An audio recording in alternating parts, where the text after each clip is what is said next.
Hi, I'm Tim. Welcome to Watchbox, and thanks for logging on. If you love this watch, email me, tmosso@thewatchbox.com. It's in the description below. Your purchase and pricing email question line for buying this or any watch you see on any Watchbox platform. Please reach out to me directly for pricing. Email tmosso@thewatchbox.com. And today we are discussing a lovely titanium and rose gold limited edition of 500 pieces that launched at SIHH 2018. It is the Audemars Piguet Royal Oak Offshore Diver Grade 5 titanium bezel rose gold case, extraordinarily handsome, 42 millimeters in diameter, 13.8 millimeters thick, from lug to lug measuring 53.8 millimeters. And if we include these titanium end links or plots, the rigid distance across the wrist is a beefy 58.2 millimeters.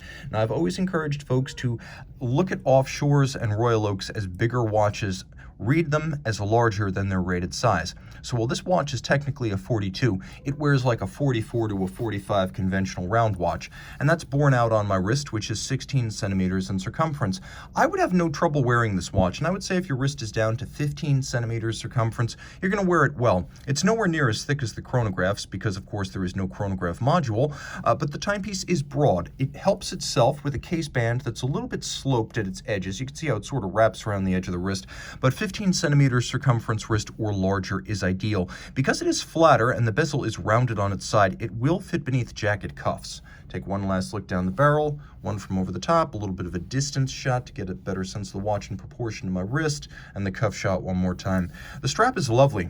First proposed during the 2000s on the Scuba series, which preceded the Royal Oak Offshore Divers. It quickly became a bit of a fan favorite, even on watches originally equipped with, for example, bracelets or the hornback leather. This is a bracelet that matches the watch perfectly, as the tonal contrast between the rose gold and the strap is actually quite similar to the tonal contrast between the titanium and the rose gold. It has a frosted finish, striations molded in, and you can see there's a little bit of a bevel on its edge that echoes the bevel of the case flank. Simple, no-nonsense rose gold brushed or satin finished pin buckle for sports watch style on-the-fly adjustability. Note that we do have those grade 5 titanium intermediate plots to offer a little bit more contrast, and then we have screws and bars used to fix the strap to the case, meaning it is far more secure than a spring bar setup. This is how an expensive and heavy watch should be made.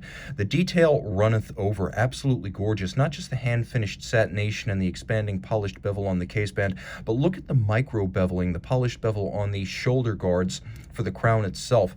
Now you can see the shoulders for the crown that operate the bezel and the time setting and winding functions. They are actually little gray pieces of brushed ceramic, but you can see even here there's finishing contrast with the outer face of the shoulder being polished and then the sides, the flanks, being satinated.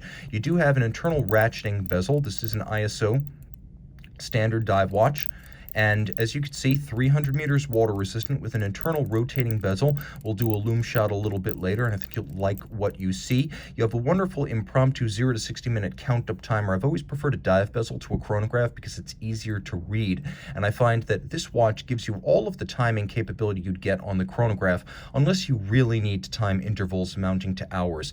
I find I generally time things amounting to minutes, so a dive bezel works better for me. Now, of course, screw down crown, 300 meters water resistant. We have the ability to wind if we wish, but it is an automatic winder. The watch does include subsidiary setting modes such as hacking or stop seconds, and the watch does include an intermediate position for the crown, so you have a quick set system for the date. There's a Cyclops eye magnifier built into the dial, and the reason it seems closer to the dial than on a standard offshore chronograph is because there is no modular chronograph complication on top of the base movement, so the base movement is much closer to the underside of the dial. We have a lovely sort of silver gray Mega Tapisserie dial. This is a large hobnail as opposed to the Grand et Petit that you see on the standard Royal Oaks. Rose gold applique indices, rose gold hands. There's a little bit of a lacquered gleam, gloss finish to that hobnail, and then you can see, other than the rose, it's very much a grayscale dial. The bezel has a visible gasket expressed as a styling element between the rose and the silver. It's a lovely tonal contrast in black,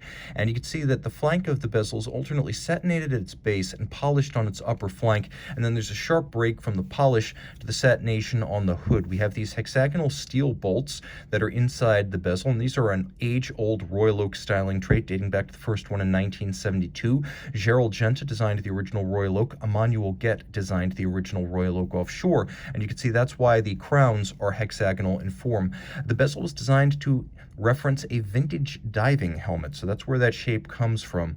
The timepiece, of course, features a manufacturer automatic caliber. On the reverse side, this is a limited edition. Again, 500 pieces. The movement is caliber 3120, which is a lovely workhorse designed for use in sports watches, so it's nice and tough. A display case back showing you a movement that is beaten away at 21,600 vibrations per hour, winds bidirectionally, ceramic rotor bearings, 21.6 beat rate, free sprung with a full balance bridge for toughness, and a 60-hour power reserve, all pivoting on 40 joules. A rotor that features the coats of arms of the Audemars and Piguet family, reminding you that AP is the oldest Swiss watchmaker still owned and controlled by founding family members. If you love this watch, reach out to me directly, Tim Mosso at thewatchbox.com. And I am back with the Offshore diver in the dark. You can see that the bezel is very faintly loomed.